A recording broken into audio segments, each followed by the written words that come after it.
Hello दोस्तों, स्वागत है आपका यूट्यूब चैनल अवध कोचिंग पे।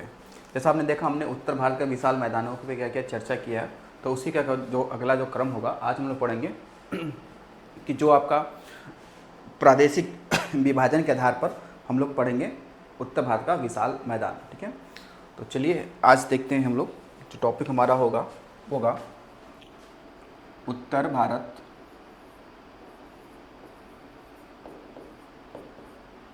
उत्तर भारत का विशाल मैदान। ठीक है, तो ये हमें कैसे पढ़ना है, इसको पढ़ना है हमें प्रादेशिक विभाजन के आधार पर। कैसे पढ़ना है, इसे पढ़ना है कि प्रादेशिक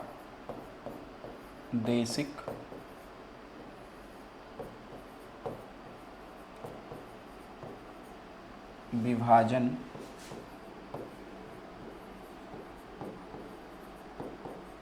के आधार पर। कैसे पढ़ना है, प्रादेशिक विभाजन के आधार पर पढ़ना है। ठीक है, तो इसको हमने कितने भागों में बांटा है, तो इसको हमने बांटा था कितने, तो चार भागों में बांट लिया था। ठीक है, कितने भागों में बांट लिया था, तो इसको हमने 4 भागों में बांट लिया था। ठीक है, इसको कितने भागों में बांट लिया हमने, 4 भागों में बांट लिया है।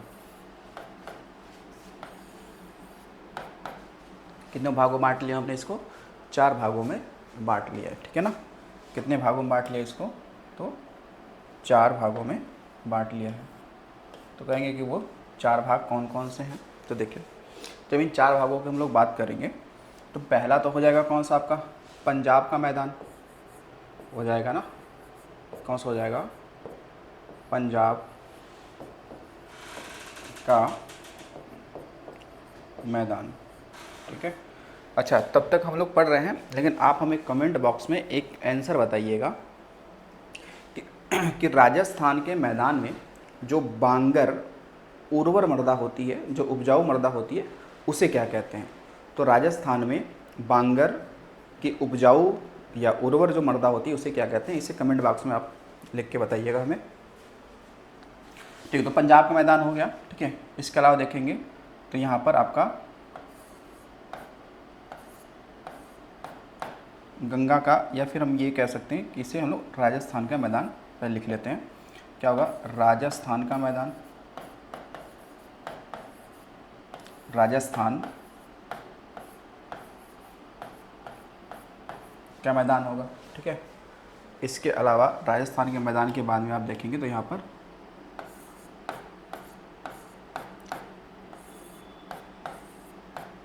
गंगा का मैदान हो जाएगा, और फिर इसके बाद में आप देखेंगे तो यहाँ पे आपका असम या फिर ब्रह्मपुत्र का मैदान हो जाएगा। ठीक है, ब्रह्मपुत्र का मैदान हो जाएगा। ठीक है, अब देखिए यहाँ पे जो गंगा का मैदान है इसको हमने 3 भागों में बांट लिया है। ठीक है, गंगा के मैदान को हमने क्या किया, इसको 3 भागों में इसको हमने बांट लिया है। इसको हमने 3 भागों में बांट लिया है। कौन से 3 भाग हैं, तो देखिए, एक हो जाएगा ऊपरी गंगा का मैदान। क्या हो गया, ऊपरी गंगा मैदान, ऊपरी गंगा मैदान। फिर आपका हो गया मध्य गंगा मैदान। क्या हो गया, मध्य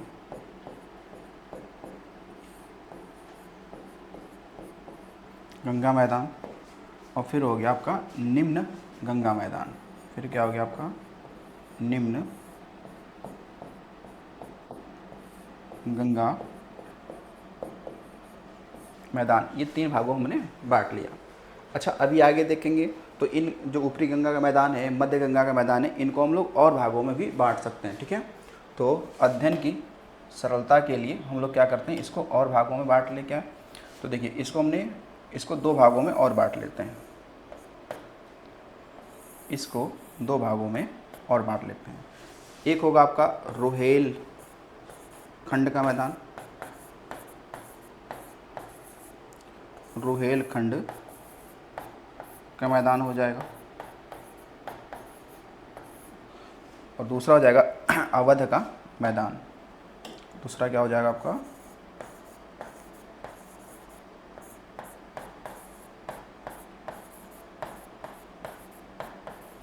अवध का मैदान हो जाएगा। ठीक है, वैसे ही जो मध्य गंगा का मैदान है, इसको भी क्या कर सकते हैं हम लोग, 2 भागों में बांट सकते हैं।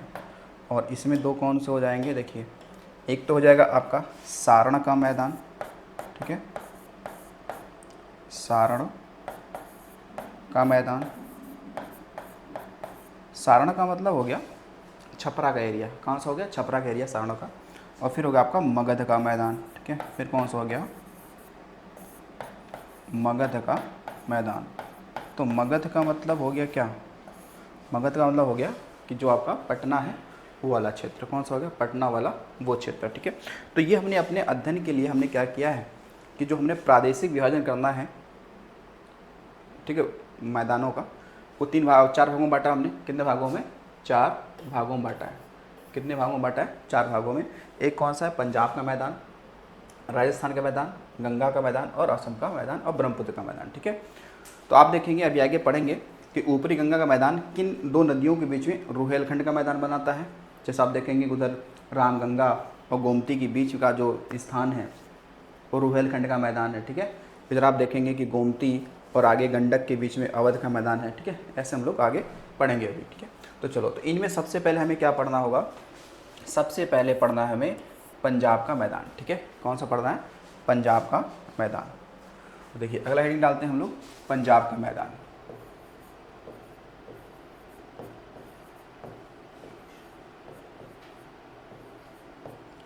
पंजाब का मैदान, तो हमें ये पढ़ना है पंजाब का मैदान। अच्छा, अब देखिए जब पंजाब के मैदान की हम लोग बात करते हैं तो पंजाब जो शब्द है ये अपने आप में अपना एक अर्थ देता है। क्या अर्थ देता है, इसका अर्थ ये है कि यानी कि पंच धन आब। तो आब का मतलब क्या हो गया, जल, और पंच का मतलब क्या हो गया, 5, यानी कि 5। आब का मतलब यहाँ नदियों से है, तो यानी कि 5 नदियों की जो भूमि है वो पंजाब कहलाती है। तो पंजाब का जो मैदान है इसका अधिकतम जो विस्तार है ये पाकिस्तान में, और इसका क्या है न्यूनतम यानी कम विस्तार कहाँ पे है, तो भारत के क्षेत्र में है। तो जैसे देखेंगे कि पंजाब यानी कौन सी 5 नदियाँ, तो जो सिंधु की सहायक 5 नदियाँ हैं, जैसे झेलम, चेनाब, रावी, व्यास, सतलज, ये 5 नदियाँ हैं, वो क्या करती हैं, पंजाब का मैदान का क्या करती हैं, निर्माण करती हैं। लेकिन इनमें से 3 नदियों का क्षेत्र ही भारत में पड़ता है, और बाकी 3 का आप देखेंगे तो पाकिस्तान ये वाले हिस्से में पड़ जाता है। तो देखिए जो पंजाब का मैदान हम लोग बात करते हैं, तो इसमें पंजाब का मैदान ध्यान रखिएगा कि ये इसका निर्माण कैसे होगा। तो निर्माण की प्रक्रिया की बात करते हैं,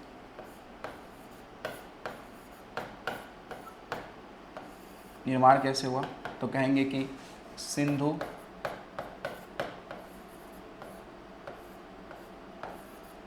व इसकी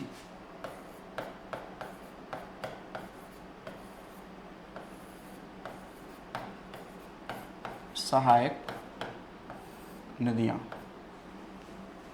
इनकी सहायक नदियाँ जैसे आप देखेंगे कौन सी, तो झेलम होगी, झेलम,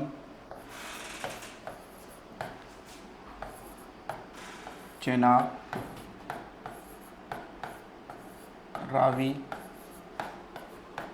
व्यास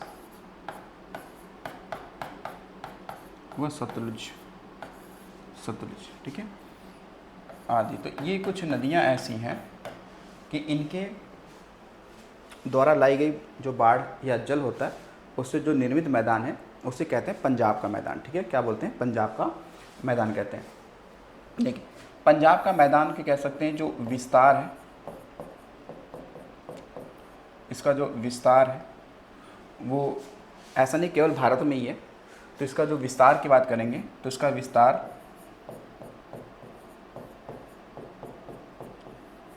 पाकिस्तान व भारत दोनों में है। ठीक है, इसका विस्तार पाकिस्तान और भारत दोनों में है। हालांकि पाकिस्तान वाले हिस्से में इसका विस्तार कुछ ज़्यादा ही है। ठीक है, कुछ ज़्यादा ही है। ठीक है, तो देखिएगा जो पंजाब में ये भी कह सकते हैं कि पंजाब के पर्वतीय क्षेत्रों में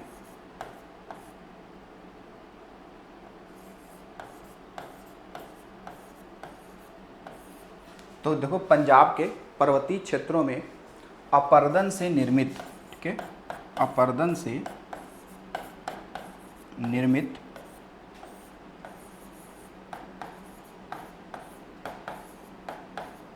भूमि को चौस कहते हैं। ठीक है, क्या बोलेंगे? चौस कहते हैं। ठीक है, क्या बोलेंगे? चौस कहते हैं।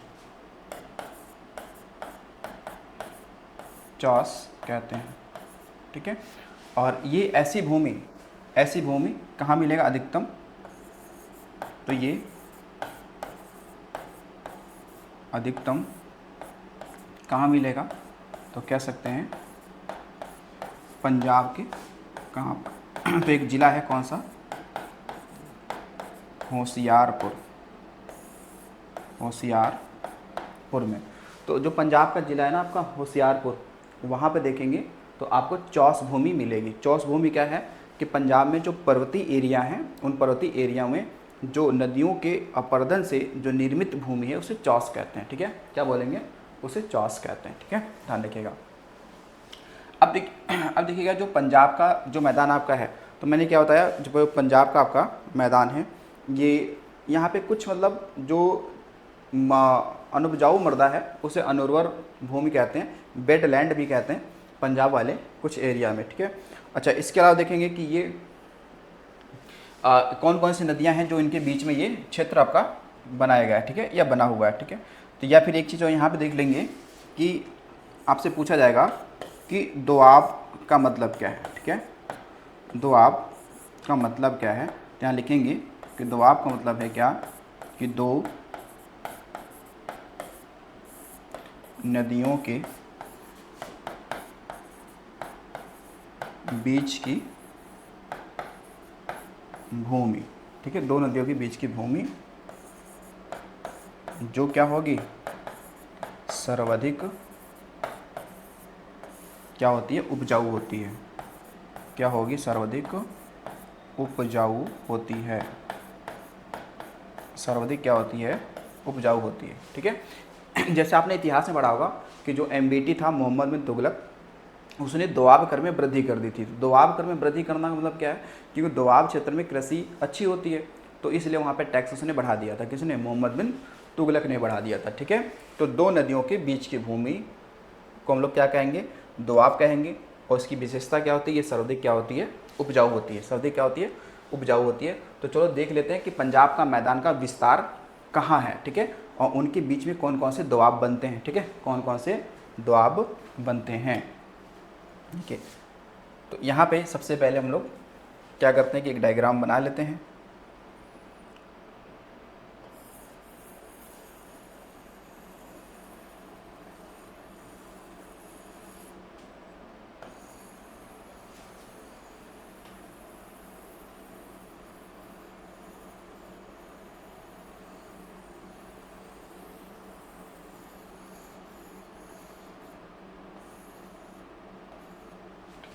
ये हमने क्या बनाया? एक डायग्राम बनाया। और यहाँ पे आप देखेंगे कि ये नदियों का जो विस्तार कहाँ पे है और इनका कैसा रूप स्वरूप बनता है।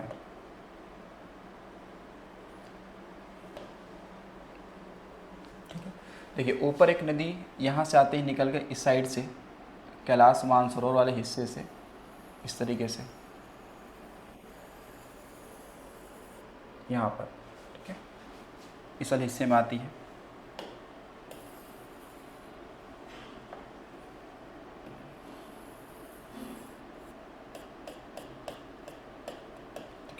तो नीचे क्या आपका अरब सागर है, नीचे क्या अरब सागर है, ठीक है। तो यानी कि जो सिंधु नदी, ये नदी कौन सी है, तो इस नदी का नाम है सिंधु नदी। क्या नाम है, तो इसका नाम है सिंधु नदी, जिसको तिब्बत में सिंगी खम्भाम भी कहते हैं, ठीक है। इसका एक अन्य नाम है सिंगी खम्भाम भी, कहाँ, तिब्बत वाले क्षेत्र में, ठीक है। अब देखिएगा, तो ये नदी हो गई। अब एक दूसरी नदी इसी की क्या है, सहायक नदी। अगर बात करते हैं इसी की क्या है, एक सहायक नदी है। जैसे यहाँ पे एक नदी है आपकी, खासकर जम्मू कश्मीर वाले एरिया से निकलती है और आगे यहाँ तक जाएगी, ठीक है ना। और एक नदी आपकी और आएगी यहाँ से, जिसका नाम हिमाचल प्रदेश से नदी आएगी, और ये ऐसे से मिल जाएगी और ये आगे जाकर यहाँ पे मिल जाएगी, ठीक है। तो यहाँ पे देखेंगे जो ये नदी, जो नाम की बात करते हैं, तो ये तो नदी कौन सी थी, झेलम थी, ठीक है। इस नदी का क्या नाम है, तो इस नदी का नाम है झेलम, ठीक है। इस नदी का नाम क्या है, इस नदी का नाम है चेनाब, ठीक है। क्या नाम है, तो चेनाब है, ठीक है। इस नदी का नाम क्या है, चेनाब है, ठीक है। अब उसके बाद देखिएगा यहाँ पर एक नदी और आएगी जिसका नाम है सतलज।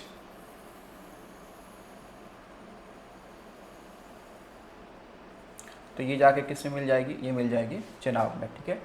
और एक नदी यहीं से निकलेगी, यहीं से, जिसका नाम होगा व्यास, ठीक है। ये नदी कौन सी है, तो ये इस नदी का नाम क्या है, व्यास, ठीक है। नदी कौन सी है, तो ये है व्यास। और इसके नीचे कौन सी नदी है, तो इसके नीचे आपकी है सतलज, ठीक है। सतलज या सतलुज भी कह सकते हैं हम लोग, ये नदी है, ठीक है। तो यहाँ पे आप देखेंगे, तो यहाँ पे आपकी कितनी नदियाँ हो गई, तो नदी आपको हो गई 5 हो गई, झेलम, चेनाब। अच्छा, एक नदी और भी आपकी मिल जाएगी, इसका नाम होगा क्या, रावी। चेनाब के बाद में देखेंगे, तो चेनाब के बाद में एक नदी कौन सी है, तो रावी है।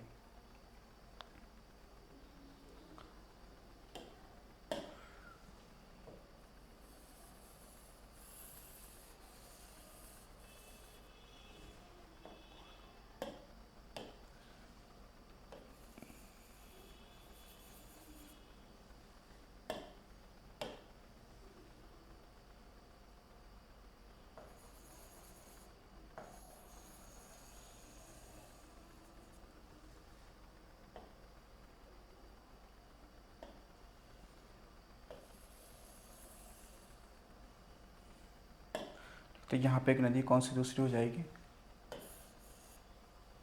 तो उसका नाम होगा आपकी, यहाँ पे उसका नाम, ये तो होगी रावी, ठीक है। तो ये आपकी चेनाब है, ये आपकी क्या है, रावी है, ठीक है, रावी है। इसके अलावा यहाँ पे एक नदी हो जाएगी जिसका नाम होगा व्यास, नदी का नाम क्या हो जाएगा, व्यास। एक नदी इधर से आ रही होगी, इस तरीके से। तो ये जो आपकी नदी है, खासकर जो रावी, ठीक है, जो आपकी क्या है, रावी नदी है, इसका कह सकते हैं कि जो मिलान बिंदु है, ये किस में है, तो ये है किस में, चेनाब में। किस में है, तो ये है चेनाब में। यानी आपने देखा, ये जो नदियां हैं ना, ये आपकी डायरेक्ट नहीं मिलती हैं, ये नदियां जो हैं आपकी, ये डायरेक्ट नहीं मिलती हैं, ठीक है। ये एक दूसरे से पहले मिल लेती हैं, फिर आगे एक साथ में पांचों नदियां मिलकर कहाँ पर, तो मिथनकोट में जाके मिलती हैं, ठीक है। तो ये जगह कौन सा, ये है आपका मिथनकोट। तो मिथनकोट जो जगह है ये पड़ता है पाकिस्तान में। कहाँ पड़ेगा, पाकिस्तान में। इसे बोलते हैं पंचनद कहते हैं, ठीक है। तो पंचनद नदियों में कौन कौन सी नदियाँ शामिल हैं, झेलम, चेनाब, रावी, व्यास और सतलज, ये क्या है, शामिल हैं, ठीक है। अब इनके बीच में ही आप देखेंगे तो दोआब बनते हैं, जैसे सिंधु और झेलम के बीच में सिंधु सागर क्या बनेगा, दोआब बनेगा, ठीक है।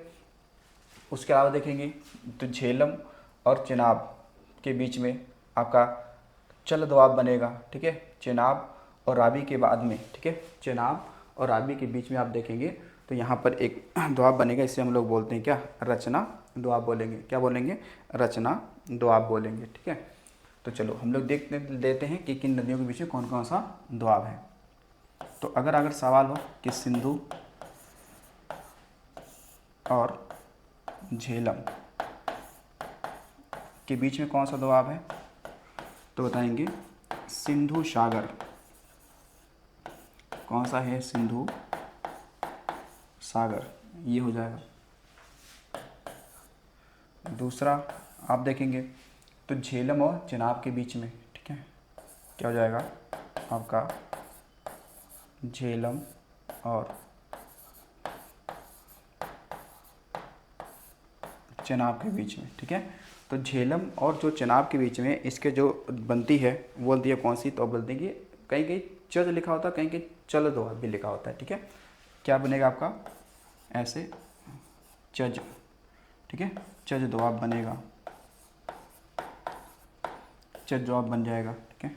उसके अलावा तीसरे नंबर पर आ जाएंगे तो यहाँ पर चेनाब और रावी क्या हो जाएगा, तो कहेंगे कि चेनाब और कौन सी है, रावी, ठीक है। चेनाब और कौन सी है, रावी। तो इसके बीच में कौन सा बनेगा, तो ये बनेगा रचना दोआब, ठीक है। कौन सा बन जाएगा, तो ये बन जाएगा रचना दोआब बन जाएगा। कौन सा बन जाएगा, रचना दोआब बन जाएगा, ठीक है। और फिर इसके बाद रचना दोआब के बाद में अगर आप देखेंगे यहाँ पर तो आपका एक बनेगा बारी दोआब, ठीक है। कौन सा बनेगा, बारी। लेकिन ये बारी दोआब किसके बीच में होगा, तो अब ये नदी बची कौन सी, तो रावी और व्यास, ठीक है। कौन है, तो रावी और कौन सा है, तो व्यास। तो इसके बीच में कौन सा है, तो बताएंगे बारी दोआब, ठीक है। कौन सा हो जाएगा, बारी दोआब। इसके बाद में जो पाँचवें नंबर पे बनेगा वो बनेगा कौन सा, तो व्यास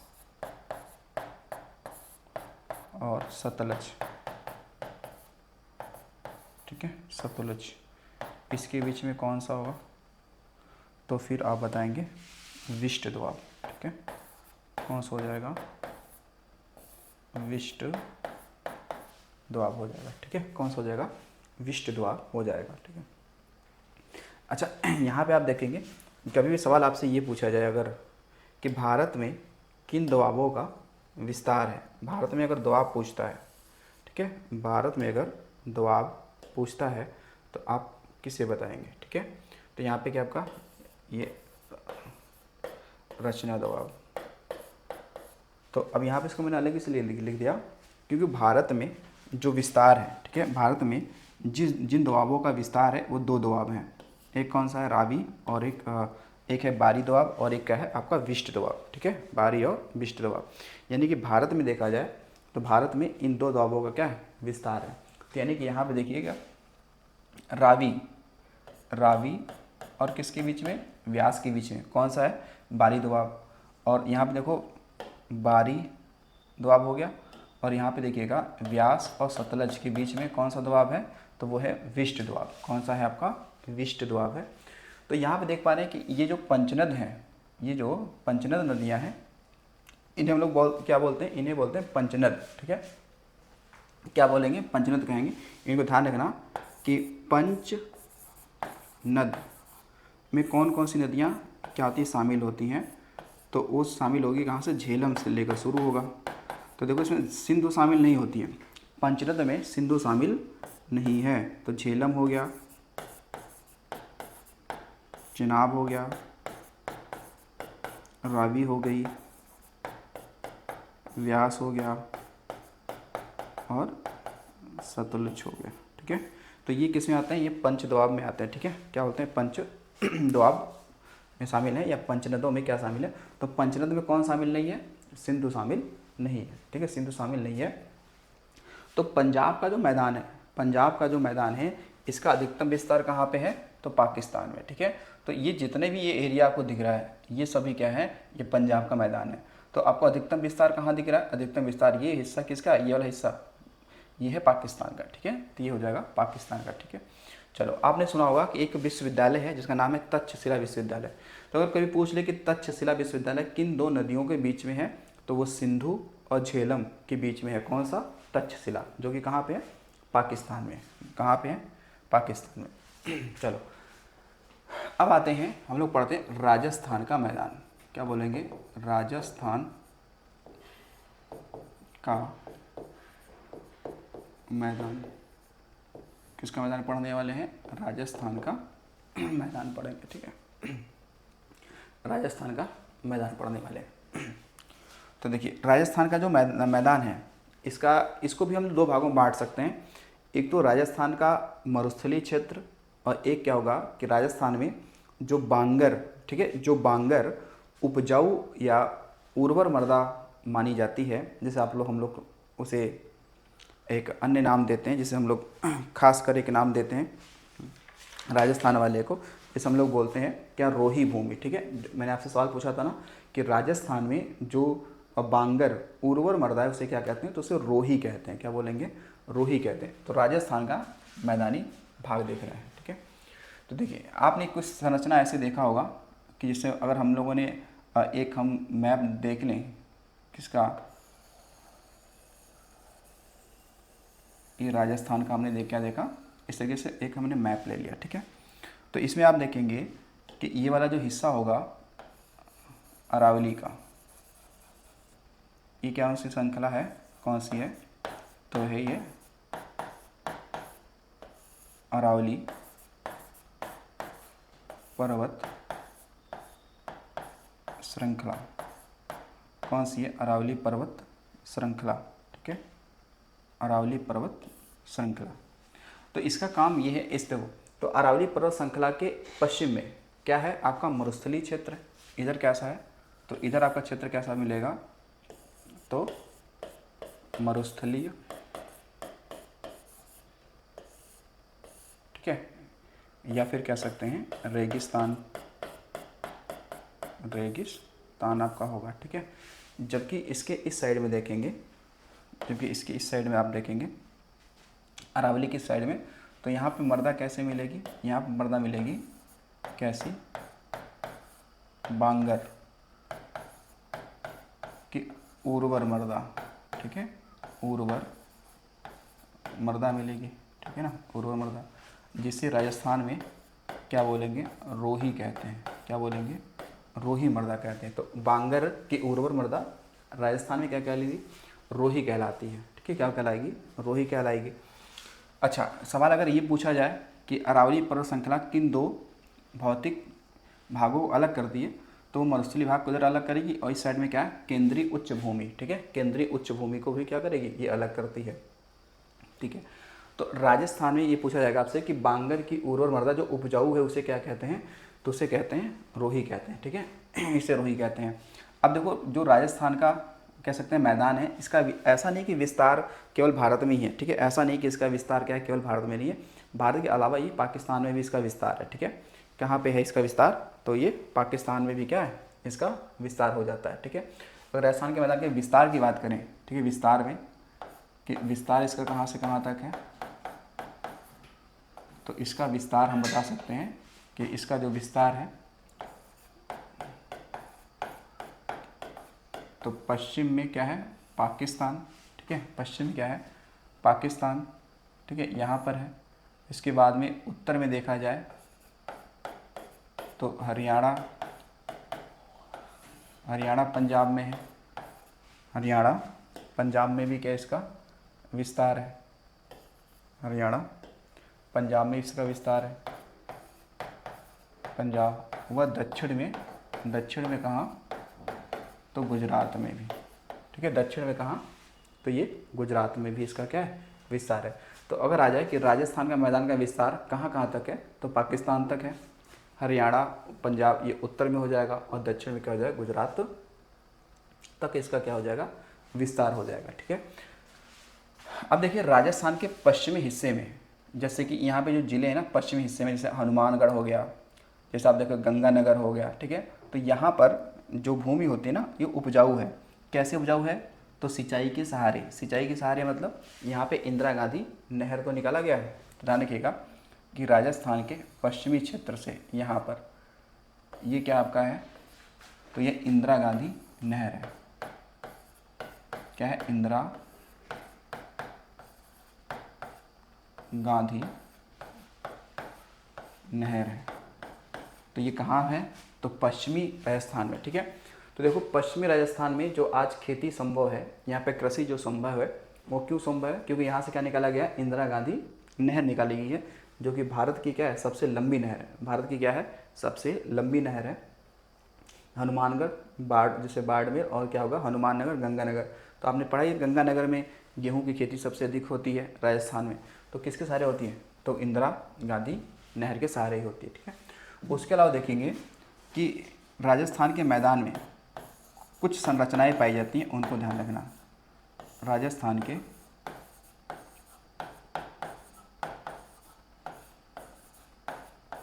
मैदान में, ठीक है,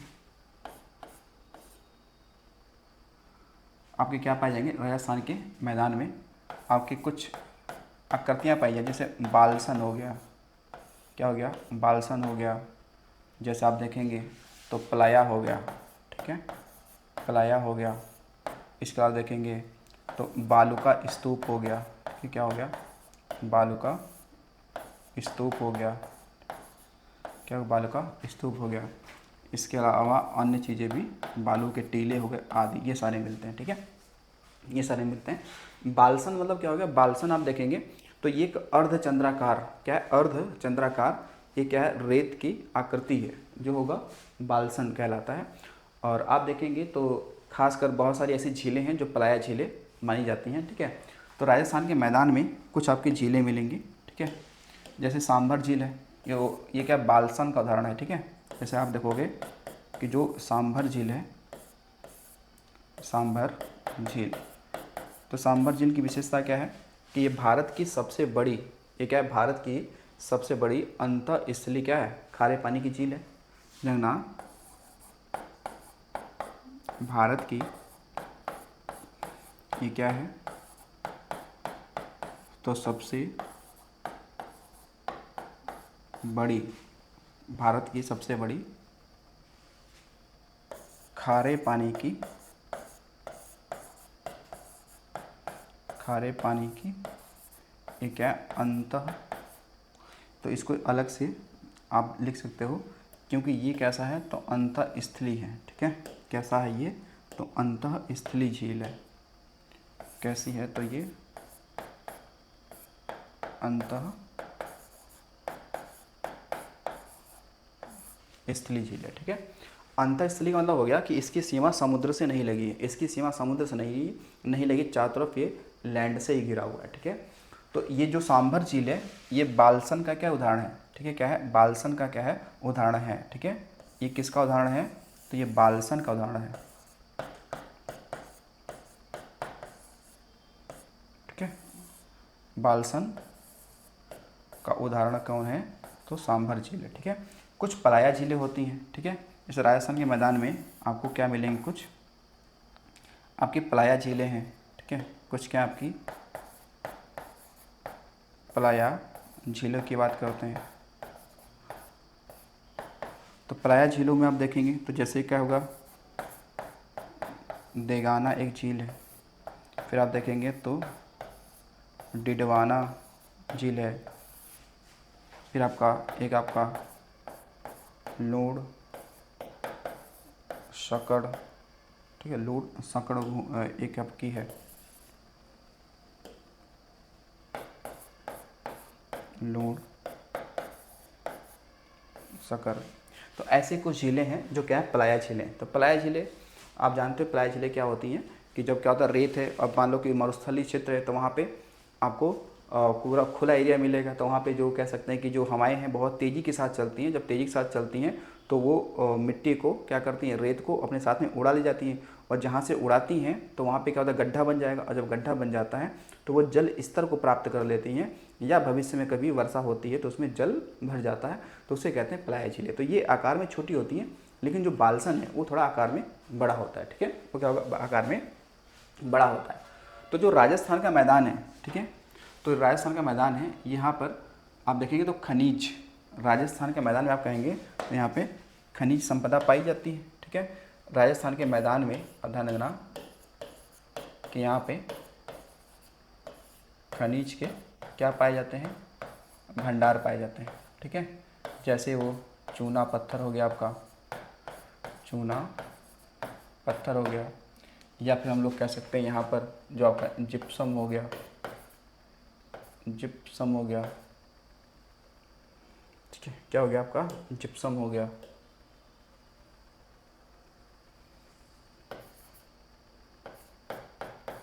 जिप्सन हो गया, ठीक है। या फिर कह सकते हैं प्राकृतिक जो खनिज तेल है, ठीक है, आदि, ये सब आपको कहाँ मिलेंगे, तो राजस्थान के मैदानी वाले क्षेत्र में मिलेंगे, ठीक है। कहाँ मिलेंगे, राजस्थान के मैदान वाले क्षेत्र में ये सब पाए जाते हैं, ठीक है। तो हमने क्या देखा यहाँ पर, राजस्थान का मैदान वाला भाग देखा, ठीक है। अभी इधर आपका जो मरुस्थलीय क्षेत्र ना, उसको स्पेशली हमें उसको भी देखना है, राजस्थान का मरुस्थलीय क्षेत्र के बारे में हम लोग क्या करेंगे, बात करेंगे, ठीक है, ठीक है। चलिए देखिएगा, अब थोड़ा सा हम लोग बात करते हैं इसी में, जो मरुस्थलीय क्षेत्र है उसको। तो यहाँ देखिएगा, ये हो जाएगा कि भारत में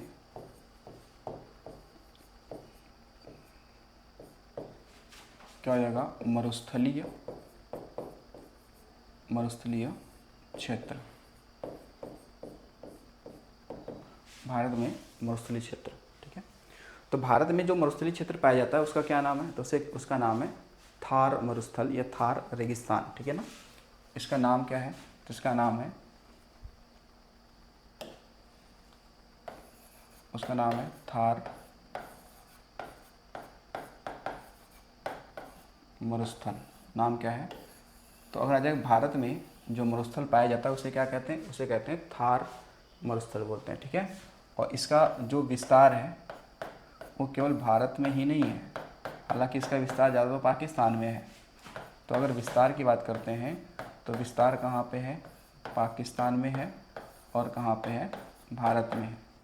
तो पाकिस्तान में हालांकि क्या है, इसका विस्तार ज़्यादा है, इसका विस्तार ज़्यादा है, कहाँ पे, पाकिस्तान में, ठीक है, पाकिस्तान में इसका विस्तार ज़्यादा है। देखो जो थार का मरुस्थल है, ये जो थार का मरुस्थल है, इसे हम ये कह सकते हैं कि भाई ये विश्व का, ठीक है, ये विश्व का सर्वाधिक, ये विश्व का क्या है, सर्वाधिक जनघनत्व वाला ये क्या है, मरुस्थल है।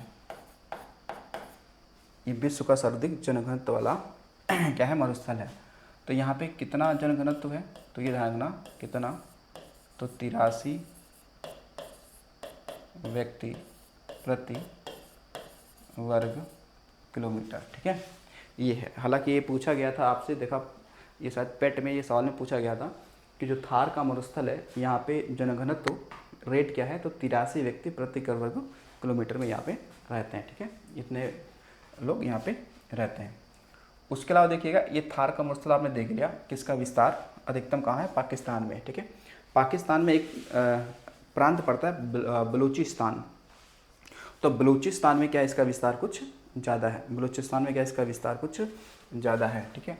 उसके अतिरिक्त देखो, ये सवाल आपसे ये भी बन सकता है, इसका अतिरिक्त सवाल ये बन सकता है यहाँ पर कि देखिए सफ़ेद मरुस्थल किसे कहते हैं, सवाल अगर ये आता है तो सफ़ेद मरुस्थल किसे कहते हैं, सफ़ेद मरुस्थल। देखो तो जो सफ़ेद मरुस्थल है ये कहते हैं हम लोग किसे, तो ये कहते हैं कच्छ के रण को, ठीक है, ध्यान रखना किसे कहते हैं, तो कच्छ के रण को कहते हैं।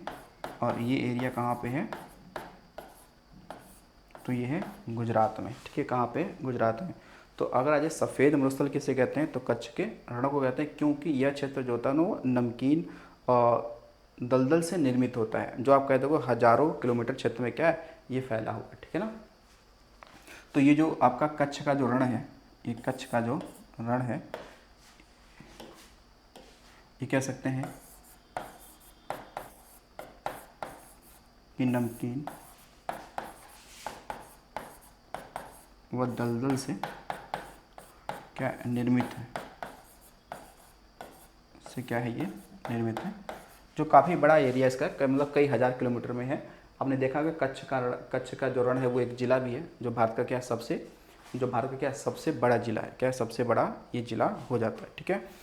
उसके अलावा देखिए कि जो भारत में मरुस्थलीय क्षेत्र है, जो थार का मरुस्थल है, ठीक है, यहाँ पर देखेंगे जो प्रमुख नदी एक है, कौन सी है, वो प्रमुख नदी है, वो है कौन सी आपकी, तो लूनी नदी, ठीक है, कौन सी है, लूनी नदी थार के मरुस्थल की क्या है, प्रमुख नदी है, ठीक है, प्रमुख नदी है। लेकिन ये नदी अपना कहीं मुहाना नहीं बनाती है, ये नदी अपना कहीं मुहाना नहीं बनाती है। इसका देखेंगे तो इसका जो विस्तार आगे अपने रास्ते में क्या होती है, विलुप्त हो जाती है, यानी कच्छ के रण में जाते जाते ये नदी क्या होती है, विलुप्त हो जाती है, ठीक है, या अंतःस्थलीय प्रवाहित होती है।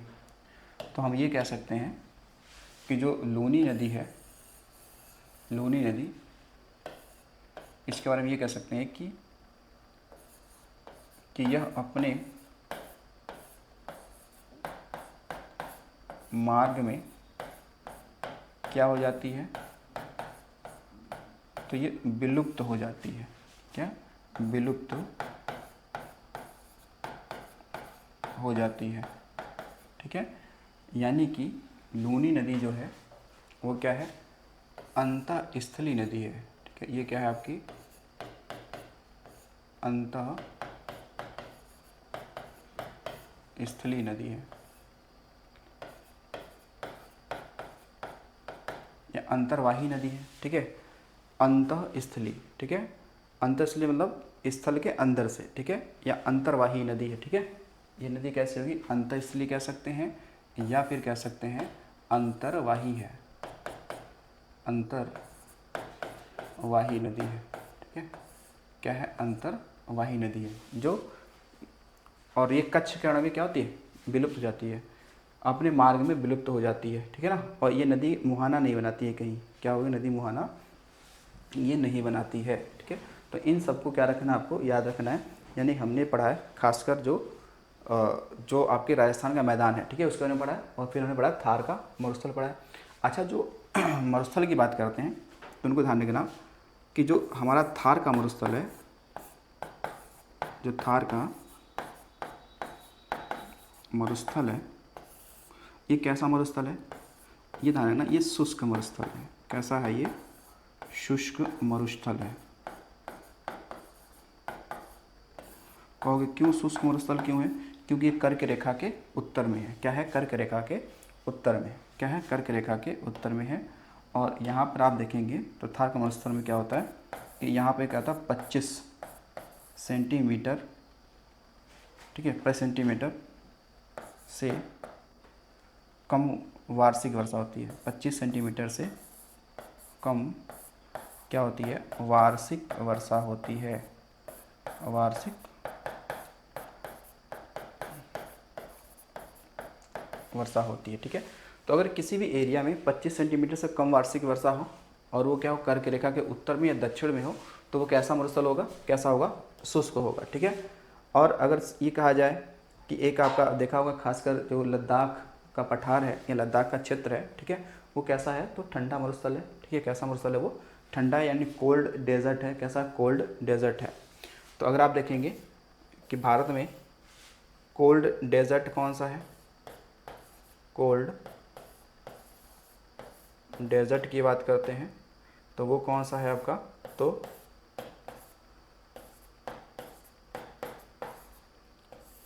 लद्दाख का जो मरुस्थल है वो कैसा, कोल्ड है, वो कैसा आपका हो जाएगा, कोल्ड हो जाएगा, ठीक है।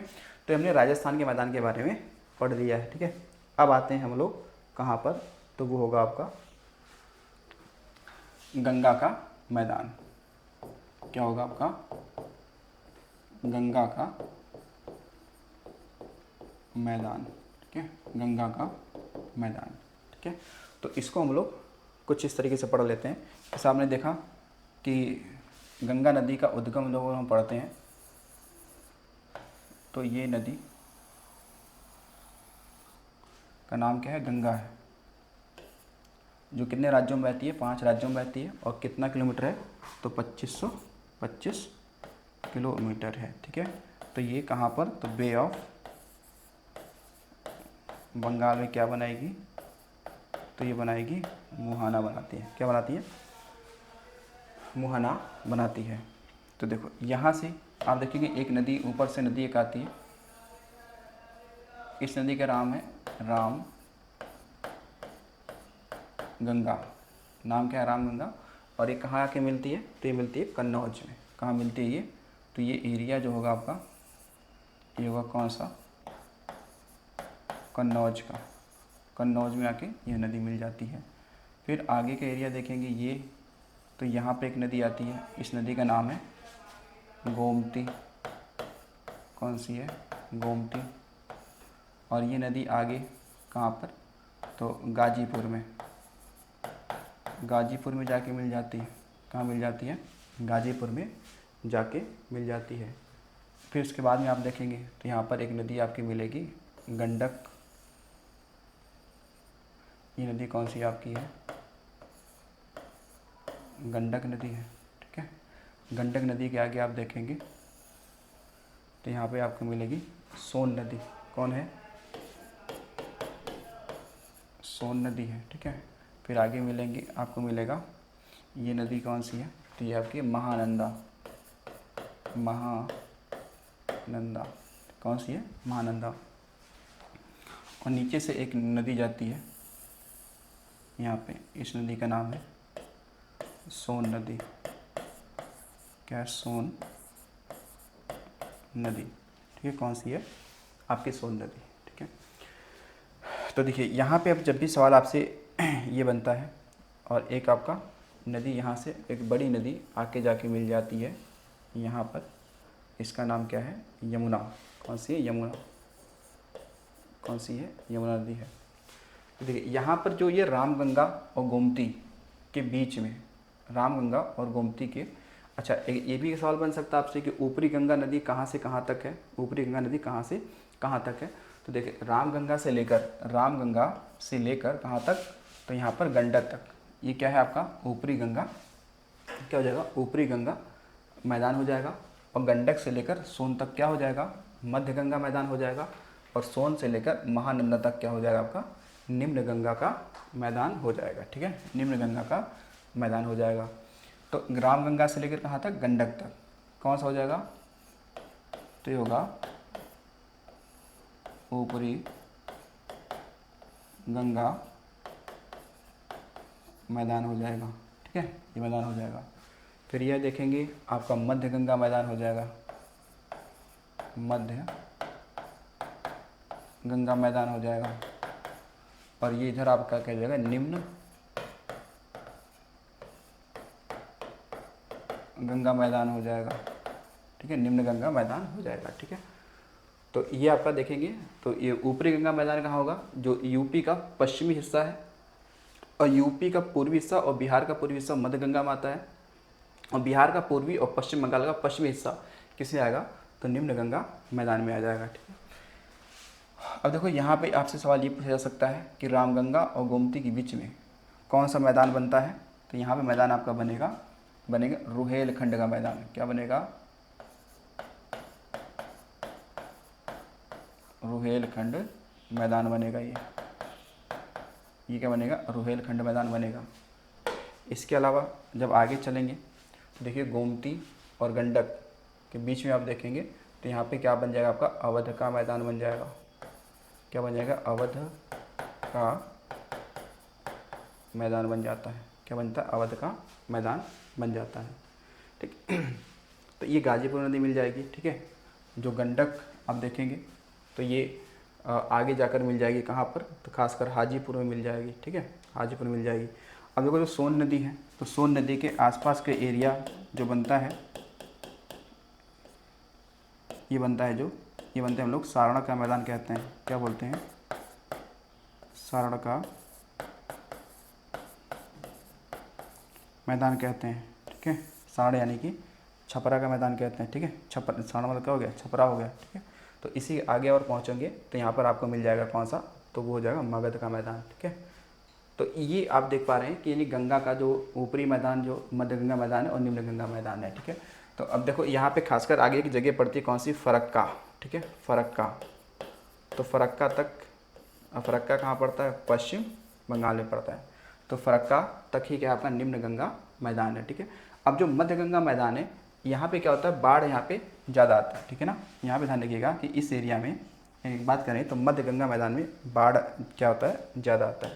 तो यहाँ लिखेंगे ज़रा, खासकर बात करते हैं कौन सा? तो मध्य गंगा मैदान। मध्य गंगा मैदान यानी यहाँ पे क्या होगा? यहाँ पे जो बाढ़ है, बाढ़ क्या आती है? सर्वाधिक आती है। बाढ़ सर्वाधिक आती है, यहाँ पे बाढ़ सर्वाधिक आती है। और यहीं पर कौन सी? तो गोखुर झील। गोखुर क्या होती हैं? झीलें बनती हैं। क्या होती है? गोखुर झीलें बनती हैं। ठीक है, आप देखेंगे तो मध्य गंगा मैदान में ही, ठीक है, कहाँ पर? तो पटना के पास। ठीक है, पटना के पास जल से भरे गर्त यानी गड्ढे को क्या कहते हैं? तो इसे हम लोग जल्ला कहते हैं। क्या बोलते हैं? तो उसे बोलते हैं जल्ला कहते हैं। ठीक है, लेकिन आप देखेंगे मोकामा के पास, ठीक है, मोकामा के पास इसे क्या कहते हैं? तो इसे टॉल कहते हैं। क्या बोलते हैं? टॉल कहते हैं। क्या बोलेंगे? टॉल कहेंगे। और पश्चिम बंगाल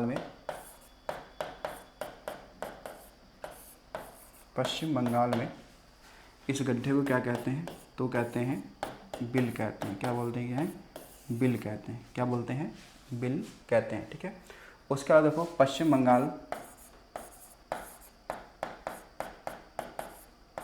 बंगाल के कहाँ पे? तो जलपाईगुड़ी। ठीक है, जलपाईगुड़ी व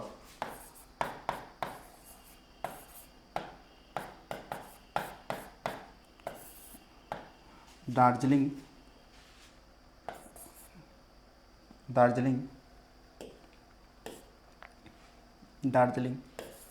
के पर्वतीय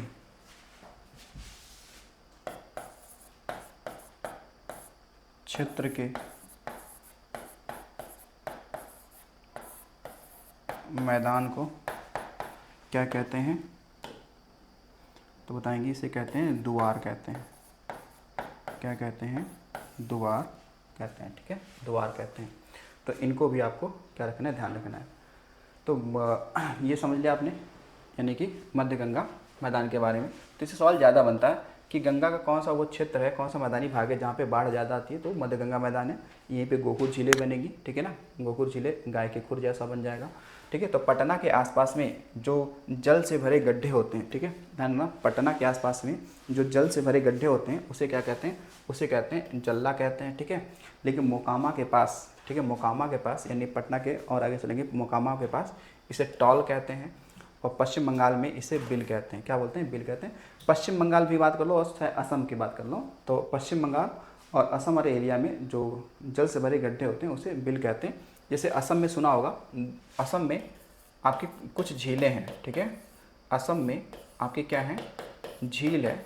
उनका नाम क्या है? उनका नाम होगा आपका सोनबिल। सुना होगा, सोनबिल सुना होगा। ठीक है, सोनबिल। और एक होगा हमने दीपोर बिल। क्या होगा? दीपोर बिल सुना होगा। ठीक है, तो कहोगे इसमें बिल क्या है? बिल यानी कि जल से भरे गड्ढे होते हैं। जल से भरे क्या होते हैं? गड्ढे होते हैं। ठीक है, तो ये आपको ध्यान रखना है गंगा के संदर्भ में। चलो अब आते हैं हम लोग कौन सा, तब बताएंगे कि असम या फिर कहते हैं ब्रह्मपुत्र का मैदान, असम या ब्रह्मपुत्र का क्या होगा, मैदान होगा, असम या ब्रह्मपुत्र का मैदान हो जाएगा। ठीक है, तो अब देखो इसमें असम या ब्रह्मपुत्र के मैदान के बारे में सवाल आपसे ये बन सकता है कि इसका जो विस्तार है, ये असम में कहाँ पर, तो असम में सदिया से कहाँ तक है, तो धुबरी तक है। कहाँ तक है, तो धुबरी तक है। यानी कि असम का जो मैदान है या ब्रह्मपुत्र का मैदान है, इसका विस्तार कहाँ से कहाँ तक है, तो असम से सदिया तक है। ठीक है, कहाँ से, असम से सदिया तक है। अब देखो जो ब्रह्मपुत्र जो नदी है, ब्रह्मपुत्र नदी ने अपना मैदानी भाग कहाँ बनाया, असम में बनाया, क्योंकि असम में इसका मैदानी एरिया क्या है, कुछ ज़्यादा है, इसलिए इसे असम का मैदान हमने बोल दिया है। तो जो असम का मैदान है,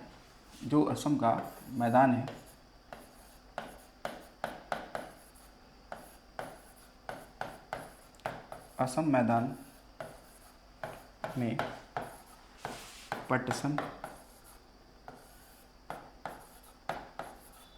चाय और चावल की खेती, ठीक है, की जाती है, खेती की जाती है। ठीक है, तो अगर आ जाए कि असम का मैदान किसके लिए फेमस है, किस खेती के लिए, तो पटसन के लिए है, चाय के लिए है, ठीक है ना, और किसके लिए है, तो ये चावल के लिए भी है। ठीक है, अब देखो सवाल यहाँ से ये बनेगा कि जो असम का मैदान है, असम के मैदान में कह सकते हैं ढाल प्रवणता कम होने के कारण, जो ढाल, कैसे ढाल जो आपका क्या है, प्रवणता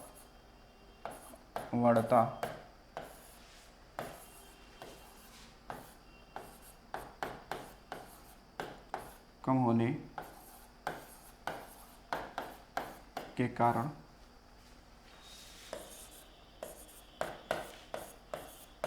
नदी द्वारा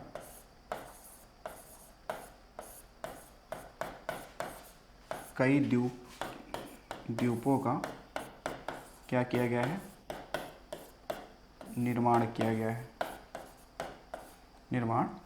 है। ठीक है, जैसे अगर बात करते हैं द्वीपों की बात करेंगे, जैसे देखो एक होगा कौन सा,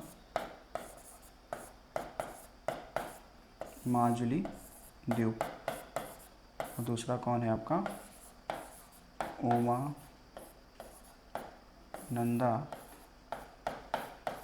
द्वीप। कौन सा, उमानंदा द्वीप। तो हमने पढ़ा कि माजुली द्वीप जो है, माजुली द्वीप यह है कहाँ पे, ब्रह्मपुत्र नदी पे है। किस नदी पे होगा, ब्रह्मपुत्र नदी पे, कहाँ पे है, तो असम में है। ठीक है, तो इससे बताएंगे कि ये विश्व का सबसे बड़ा क्या है, नदी द्वीप है। क्या है, विश्व का सबसे बड़ा ये नदी द्वीप है। कौन सा, माजुली। ठीक है, कौन, माजुली। कहाँ है, असम में। किस नदी पर, तो ब्रह्मपुत्र पर। कहाँ पे है, ब्रह्मपुत्र पर हो जाएगा। ठीक है, तो जो असम का मैदान है इसके बारे में हमने पूरा देख लिया है। ठीक है, तो असम का मैदान कैसे बनेगा, तो ये ब्रह्मपुत्र और उसकी सहायक नदियों द्वारा। ठीक, तो असम का मैदान ये कैसे बनेगा, तो बताएंगे कि इसका निर्माण कैसे हो रहा है, तो ब्रह्मपुत्र व उसकी सहायक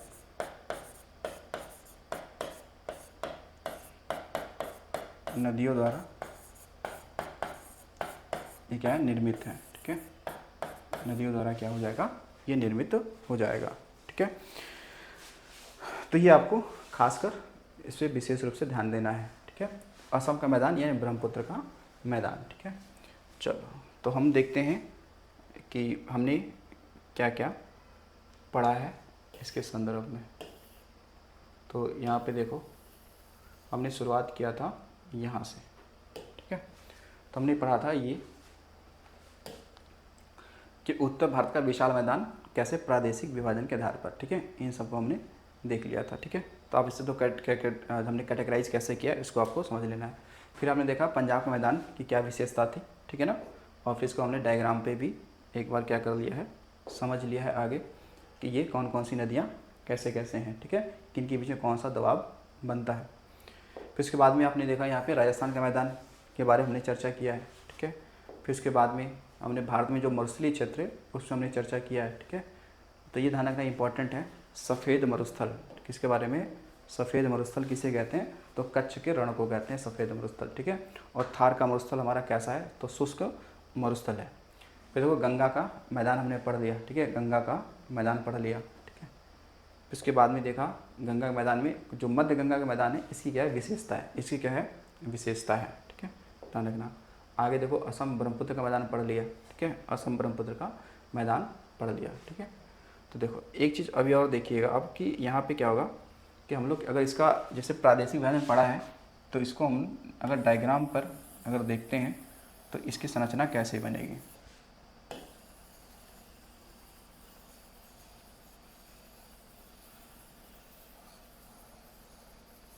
ठीक है। तो यहाँ पे देखिए ये वाला हिस्सा जो आपका हमने पढ़ा इस वाले साइड में यहाँ पर इस तरीके से, तो ये तो था किसका, राजस्थान का मैदान था, ठीक है, ये किसका है, राजस्थान का मैदान है, ठीक है। आगे आप देखेंगे आगे वाले हिस्से पे जब चलेंगे यहाँ पर तो ये आप देखेंगे तो ये हमने किसके बारे में पढ़ा, ये तो यूपी हो गया, ठीक है। आगे देखेंगे तो ये बिहार हो गया, ठीक है, ये क्या हो गया, बिहार हो गया।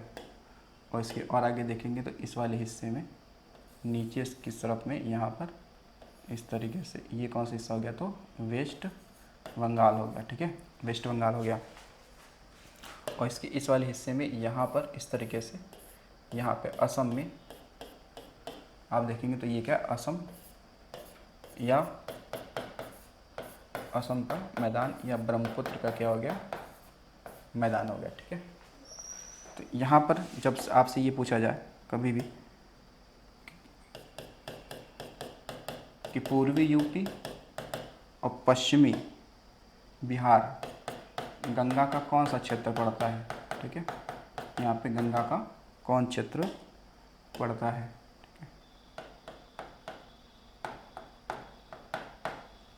ठीक है।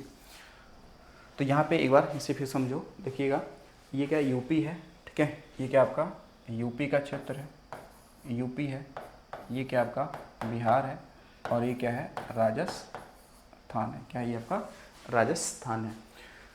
यहाँ देखो आपका जो पश्चिमी यूपी है, पश्चिमी यूपी ये ऊपरी गंगा मैदान में आता है, पश्चिमी यूपी जो है वो ऊपरी गंगा मैदान में आता है।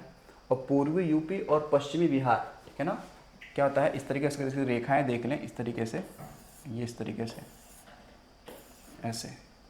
तो ये जो हिस्सा है यहाँ पर आप देखेंगे ये हिस्सा, तो ये क्या आपका ऊपरी गंगा मैदान है, ठीक है, ये देखेंगे तो ये मध्य गंगा मैदान है, और ये देखेंगे तो क्या आपका निम्न गंगा मैदान हो जाएगा, ठीक है, निम्न गंगा मैदान हो जाएगा। तो इनका क्रम भी लगाना हो तो ऐसे क्रम लगा सकते हैं, राजस्थान का मैदान, ऊपरी गंगा मध्य मैदान, मध्य गंगा मैदान, निम्न गंगा मध्य मैदान हो जाएगा, ठीक है। बाकी इधर असम का एरिया आपने देखा ही कि ब्रह्मपुत्र नदी द्वारा निर्मित होती है, ठीक है। तो चलिए मिलते हैं अगले वीडियो में, आज के लिए इतना ही, थैंक्स फॉर